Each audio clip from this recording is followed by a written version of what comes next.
Nagkakasunod-sunod yung napupulot na mga cellphone, naiwanan ng pasahero. Kapag nawalan ka ng gamit na naisin mo na lang na sa tricycle ng mga miyembro ng FH na Pico Toda ito naiwan o hindi naman kaya ay napulot ng mga driver ng nasabing Toda dahil siguradong maibabalik ito sa inyo. Sunod-sunod ang mga insidente ng naiwang mahahalagang gamit o pera ng mga pasahero ang naibalik sa mga ito. Mga napulot sa daan na wallet, papeles at importanteng kagamitan na kusang hinahanap ng mga driver ang may-ari at hindi pinag-iinteresan. Ayon sa mga driver, hindi raw sila nagdadalawang isip na ibalik ang kanilang mga napupulot o hindi naman kaya ang mga naiwang gamit ng kanilang mga pasahero at maraming beses na din itong nangyari sa kanilang Toda. May nadampot din ako na isang envelope na yung pala naglalaman ng mga importanteng requirements na yung nagmamay-ari matanda na pinipetisyon papuntang Canada. So buti na lang at dinampot ko dun sa kalsada. So naibalik natin ang maayos. Nasa biyahe po ako at papunta po ako ng papuntang Palengke ang ruta po namin is Napico. Papunta po ako doon sa Looban. Nakapulot po ako ng pouch wallet na mayroong laman na halagang 7,600. Napulot ko po yun sa may kalsada. Araw po ng Martes yun, tapos 11:30 ng umaga.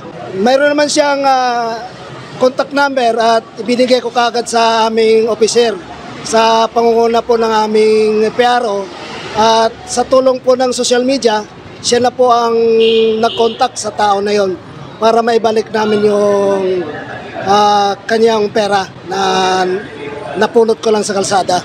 Pagkadating ng mga halos 2 oras, pumunta kaagad dito yung may-ari at binalik po namin yung nawala niyang pera at laking pasalamat niya dahil sa di niya alam kung ano ang kanyang gagawin dahil nung time na yon nagbabike po siya at nang nahulog yung pera niya at wala siyang idea na kung saan siya hahanapin yung kanyang nawalang pera. At yun nga sabi niya na yun ay pangbayad niya sa inupang bahay. At siyempre sa mga bills na kanyang babayaran. Mayroong naghanap dito, di alam kung sino yung sinakyan niya. Ngayon, wala dito yung nasakyan niya kasi kilala daw niya. Ngayon, nabakasakali lang ako na yung nasakyan niya na tricycle, makita ko yung cellphone. Bali, gumarahe na po yung nasakyan niya.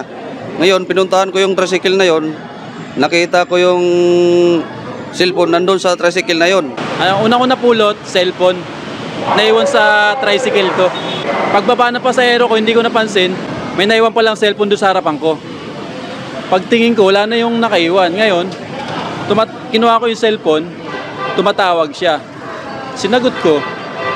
Sabi ko, mamaya na lang kasi may ginagawa ko. Bigla ako umuwi ng bahay nun Kita na lang tayo ang mga alas 6, sabi ko sa kanya. Ayun, mga pagdating ng 6, nagkita kami dito. Bata may-ari. Ayun, tuwang-tuwa kasi naibalik ko yung cellphone niya. Tapos yung pangalawa kong napulot naman, nakaraang linggo, card case.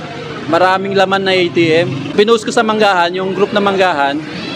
Ayun, nag-comment naman yung may-ari. Sabi niya sa akin, "Kuya, ako po may-ari niyan." Ayun, nung linggo, nagkita rin kami rito. Ayun, nakuha niya rin kaagad. Ayon sa presidente ng grupo, layunin nila na maging tamang halimbawa sa mamamayan sa kanilang pagiging tapat. Lahat ng kung ano man yung mga importanteng bagay na napupulot ng aming mga miyembro or naiwan sa kanilang mga unit, yun po ay nasasauli. Basta po sa amin naiwanan yung mga gamit, anumang gamit yan, ay talagang pinipilit namin may sauli. Lalo na po kung may mga contact number, kahit yung mga importanteng papeles, pinahanap ko po yan para at least may sauli doon sa may-ari. So kaya nga po ako, dito sa mga miyembro ko, talagang sumasaludo ako dahil lahat po, basta miyembro namin ang nakakuha, yun po ay naibabalik sa may-ari mismo. Para kasi sabi ko, ang lagi ko pinapaalala sa kanila, mas masarap sa loob natin, sa kalooban natin, namin balik natin. At yan po ay kinararangal ko yung mga miyembro namin na nakakapagbalik talaga ng mga bagay na mga importante na naiwan sa aming mga unit. Mula nung nanungkulan ako, siguro po lahat-lahat na nasa mga megit 50. Siguro mga cellphone kasama na yung ibang mga, kasi po may napupulot ng minsan body bag, sweldo, minsan nasa sobre pa, so napupulot at mayroong contact na ibabalik po namin yan at walang bawas yan para at least makatulong din kami sa mga taong nawalan kasi sabi ko nga, importante may balik natin yan kasi hindi natin pinaghirapan yan. At yun naman ay tumutugon talaga yung aking mga miyembro na talagang may balik dun sa nagmamayari. Dapat tayo maging honest. Hindi yung tayo ay puro negative, yung sasabihin dahil 3 gulong lang tayo, di ba? Bahala na si Lord na magpalit ng diba? Kung ano man ang para sa atin. Pero wag natin pagkainteresan yung mga bagay na hindi naman natin. Na minsan po, hindi naman sa napagbintangan din ako na may naiwan daw sa akin. Kalalabas ko lang sa akin binubunton na hindi pa nga ako nakabiyahe.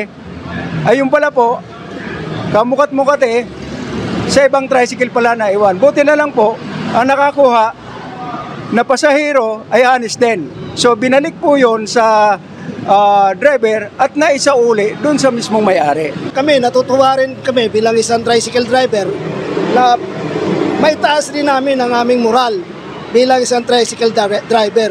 Hindi lang po dito sa aming Toda, kundi pati na rin dito sa lungsod ng Pasig. Ayun po ang pinairal namin dito, lalo na po sa aming samahan. Siyempre, hindi naman sa atin yun, tsaka kailangan nila yun, personal nila yun, mas importante sa kanila yun, kaya binabalik natin para kahit sa ganung paraan, makatulong tayo. Masaya ako kasi masaya sila na isauli yung gamit nila. Paalaala ng mga honest drivers sa kanilang mga kapwa miyembro ng 3 gulong na kailangang ibalik ang kahit anong gamit ng kanilang mapupulot. Bilin nila sa mga pasahero na ingatan din ang kanilang mga bitbitin at siguraduhing walang maiiwan pagbaba ng kahit anong pampublikong sasakyan. Sa aking mga miyembro, sana ipagpatuloy natin yung ating katapatan at yung ating ginagawa na tayo maging honest, na makapagsauli tayo kung ano man naiiwan sa atin na mga kagamitan. At doon naman po, doon sa mga pasahero, sana po ang gawin natin para maiwasan natin yung mawalan tayo ng gamit, pag bumaba po tayo, tingnan din po natin kung may mga naiwan tayong gamit. Kasi hindi lahat po na naiiwan doon sa aming mga unit ay driver ang nakakakuha. Kasi minsan po, pag sumakay sila sa aming tricycle, sasabihin, driver yung nakakuha. Ang paalala ko lang din sa ating mga pasahero na sana tingnan din muna natin yung gamit natin kung may naiwan tayo sa tricycle. Kasi hindi lahat po ay nakikita namin. Kung sakali man po na mayroon pong naiwan na mga gamit o cellphone, kung ano mo pa man yan, ay kailangan po nating ibalik ito sa may-ari dahil ito po ay hindi sa atin. At yun nga, isa rin sa mga paalala namin sa aming mga pasahero na kung maaari, kung ano man ang mga inyong mga gamit, siguraduhin po ninyo na i-check yung mga bagahe bago po kayo bumaba sa aming mga tricycle. Mensahe ko lang po dun sa mga kapwa ko, tricycle driver sa 3 gulong. Kung meron man po kayong napansin sa tricycle yun na CP man o anong bagay, huwag mo kayong magdalawang isip na ibalik sa may-ari. Kung may naiiwan mang mga gamit dyan sa mga tricycle nyo, balik natin.